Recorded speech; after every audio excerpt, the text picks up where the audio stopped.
Well, there it is, the Woodland Mills WG24 stump grinder. I've been waiting a long time for this. Actually, it only took about a week to get it, but I've been saving up for a couple years and going back and forth with should I, shouldn't I. I knew all along I should, so can't wait to get to work with this thing.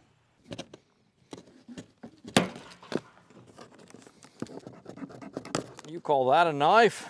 That's not a knife. That's a dull knife.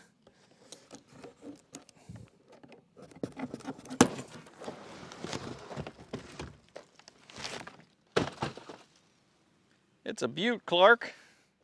So this is the Woodland Mills WG24 stump grinder. It's 3-point hitch mounted. You know, the packaging on Woodland Mills products is pretty nice and probably worth the cost of shipping. Make a table out of that. By the way, this is not a sponsored video. I bought this outright. I just placed the order online. For the month of November, though, Woodland Mills was offering free shipping, so I took advantage of that.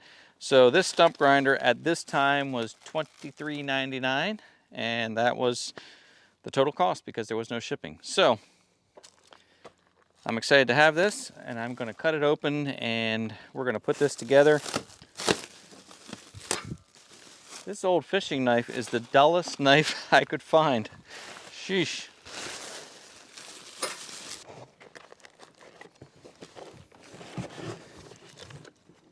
Massive drive shaft with a massive slip clutch.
Okay, so up to this point, assembly has been really easy. There are very few parts to put together and the directions are superb, so no problems there. Now comes the critical part, and this is regarding the PTO shaft. This has to be within a certain tolerance. I'm hoping I don't have to cut it. I'm using the quick hitch, so that adds about 4 inches of length. So we'll see how this goes, but according to the directions, the first thing you have to do is lower the unit so that the two ends of the PTO are facing one another. Basically, that PTO shaft should be in line with this PTO shaft. It's important not to put the drive shaft on just yet. So now we have these two PTO shafts facing one another, and we need to measure between the two grooves on each shaft. Okay, so here's the groove on the drive shaft. That's what locks the PTO in place, or what locks the drive shaft in place. So I need to measure from the middle of that groove to the middle of one on this side, and it is 37 and maybe a 1/16 of an inch. Now I need to measure between the two locking buttons, which go into those grooves on the PTO shafts, and I need to be at least 1 inch shorter than what the measurement was on the other measurement. If dimension A, which was the tractor, is at least 1 inch longer than dimension B, which is this, then the PTO shaft does not require trimming. So that was 37 and a 1/16, 37. If this one is 36 or less, we don't need to trim. So we'll do that to there, Looks like we are at about 34 inches. That's a good sign. That means I don't have to cut the drive shaft. This is a massive drive shaft. Now the slip clutch end goes on this wood chipper, and the other end goes on the tractor.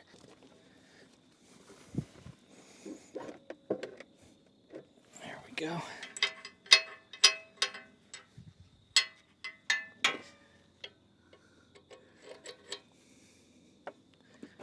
Once this end is hooked up, you never have to unhook it again. Okay, I take the pin out and I look down the shaft. I can see where the little groove is. There we go. And that should go in there, like so.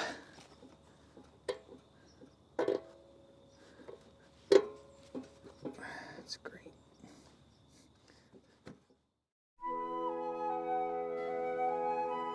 So I've got the drive shaft connected, and it didn't help that I was losing light last night. So now a new day, bright sun, should go a lot easier. But anyway, it was a little bit cumbersome just because that is one heavy-duty drive shaft, and it was a little awkward getting under here, but it all went pretty well.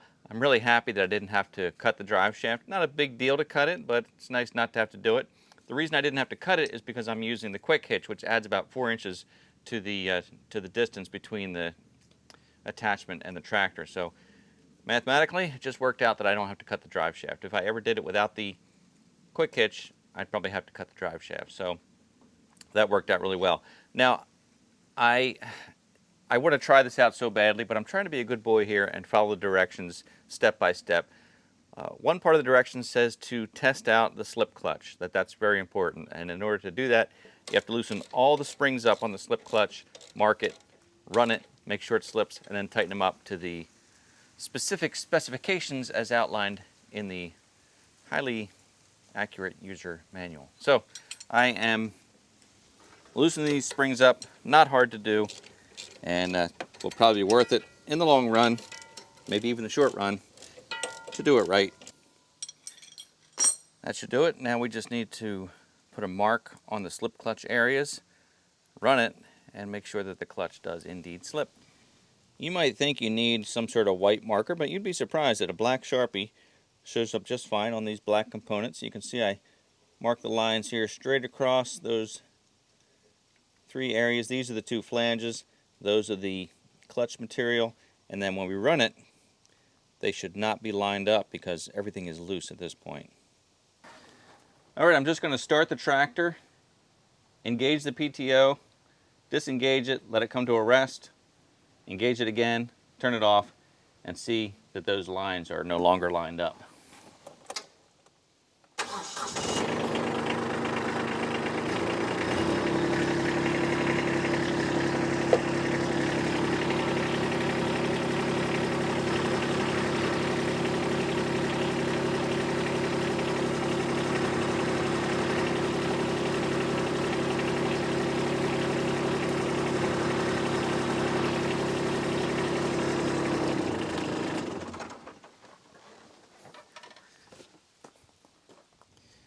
They are indeed no longer lined up. Of course, the 2 flanges will stay lined up, so I didn't really need to put the line on both, but the 2 flanges should not shift because the bolts are holding them together. But where's my line on the clutch plates? Must have landed under one of the bolts because I can't see it, but clearly it has moved. So now I have to go in and tighten the springs up to the proper specifications for this particular PTO horsepower, which is 19 horsepower at the PTO. I've got a pair of digital calipers here, and what I'll do is use the depth gauge on the back side and check the spring length. I can see here it's currently at 1 inch 290 thousandths. It's supposed to be 1 inch 260 thousandths, so I just need to compress all these springs until they read 1.26. This setup is a bit tedious, but it's something that, you know, it's worth it to do it right. Like any job, the prep work is often most of the work involved. So by doing this, I'll know it was done right. It's also important not to void the warranty. You know, if you follow all these steps, you are more likely to not do any damage to your equipment. So we'll do this, we'll know we did it right, and then I'll be good to go.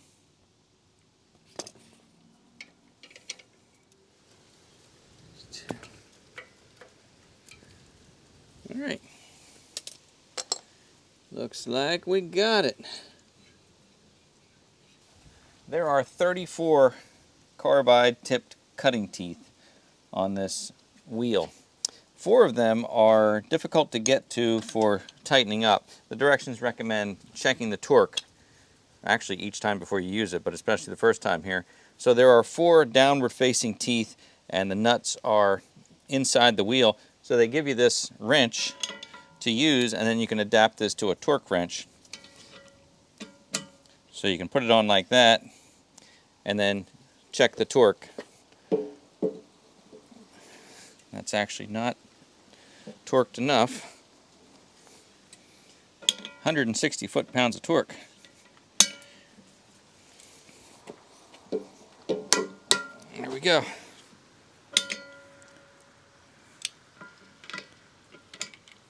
If you read the directions, it says it's important to keep the torque wrench at 90 degrees to this tool.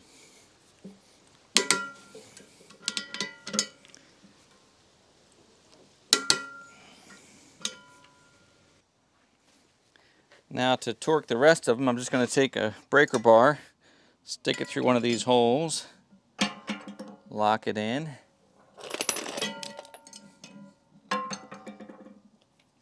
and I should be able to do it like this.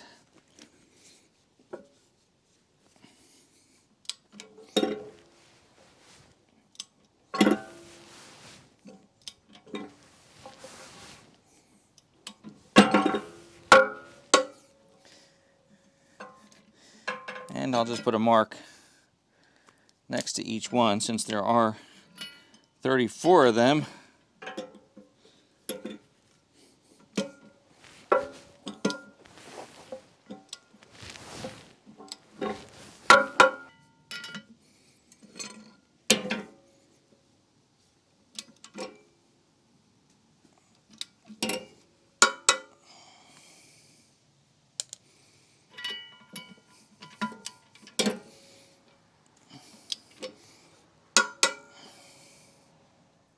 With that, I think we're ready to actually try it out. Now there are a couple more things to do. One is to lift up the parking stands and get those out of the way, and the other thing is there's a pin in here, a pivot pin, which allows the grinder to pivot back to, if you hit something too hard, I guess it'll allow it to bump back instead of putting all the pressure on your tractor. So this pin has to come out, just slides out, and that'll allow this to hinge. So up with the parking feet, out with the pin, and we're ready to roll. You might have noticed this bracket here and thought, what's that bracket all about? Well, it's a bonus. Woodland Mills includes this chainsaw holder. You just stick it on here. There's a nice rubber pad on top of this for the bottom of the chainsaw. Tighten it up a little bit and you can transport your saw around. Now obviously you want to take that off while you're grinding, but it's always handy to have one more place to keep your chainsaw. Nice job, Woodland Mills. You're thinking, is this guy ever going to get to grinding a stump? Well, here we are, going to do it. First one we're going to try is this stump that is in the area where I rototilled about a month ago. I tried to remove this with a stump bucket. It's just too big. It's about 12 inches in diameter. It was cut down quite a while ago. It's got a little bit of rot around the edges, but it is still super solid. So I say this is a great one to break it in. Now because of the rotation of the flywheel, which is clockwise, you want to start on the right side of the stump as you're seated on the tractor, because that flywheel is going to be pulling in that direction. You don't want to start on the other side because it could try to pull across. So this way you can start on one side and just work your way through the stump, maybe an inch or so deep at a time. Here we go.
Okay, it's working pretty well. There's actually a lot more underground than what appears on the surface, which makes sense. I did notice some odor from the clutch, so there's a little bit of slipping going on. I'm sure that's just the fact that it's breaking in. You could see that it was jerking back and forth, so I think the trick is to make sure you hit it from one side and try not to land on the center of the flywheel, because that allows it to jump around. So if you make most of the cutting edge happen on this side, that should keep it from bouncing around. So it's already, I've already taken down a good 4 or 5 inches, and this will supposedly go about 6 inches below the ground. So it's a little, you know, it's a little time consuming, but I think I'm still obviously in the learning curve stage as well.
Okay, I'll be honest, not as easy as I don't know, as I had expected or hoped for.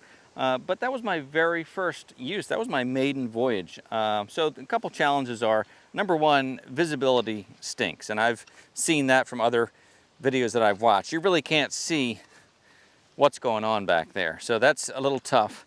And as the dirt and chips started to fly and cover up the end of the stump that wasn't chipped yet, I kind of lost sight of where the stump is. Now, of course, as I'm raking it out, I can see that I got it, and I did, you know, a really good job, or the machine did a really good job. So just raking it back in, there's going to be no evidence of that stump.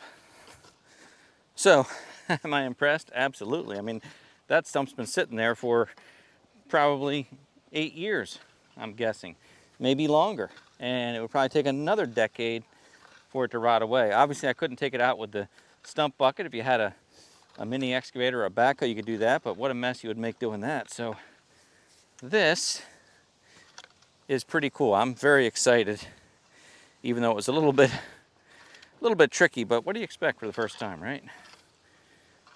Hey, that is pretty nice. What do you think, Hotch? You like it? Want to roll around in that fresh dirt? Oh yeah. Stump gone. So just to recap, the attachment came well packaged.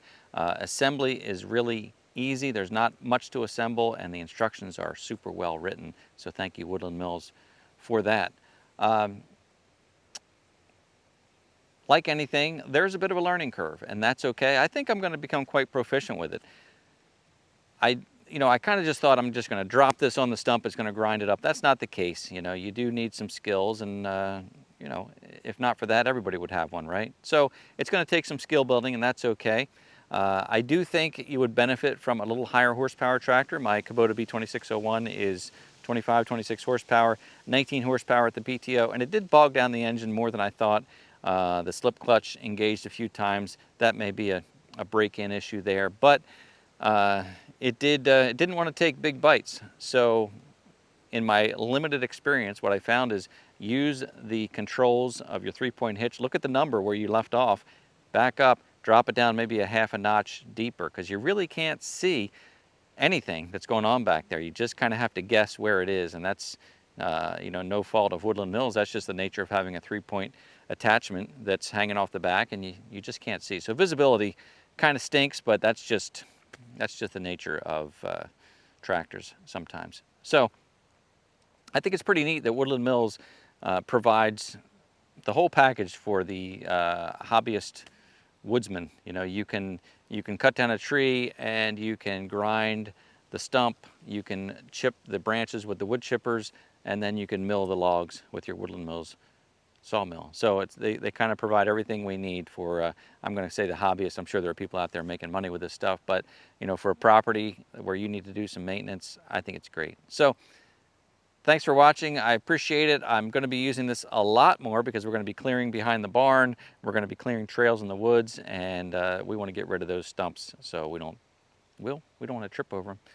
Anyway, thanks for watching. I appreciate you being here. If you liked the video, please give it a thumbs up. If you've not yet subscribed to the channel, I invite you to join us, and I look forward to seeing you next time.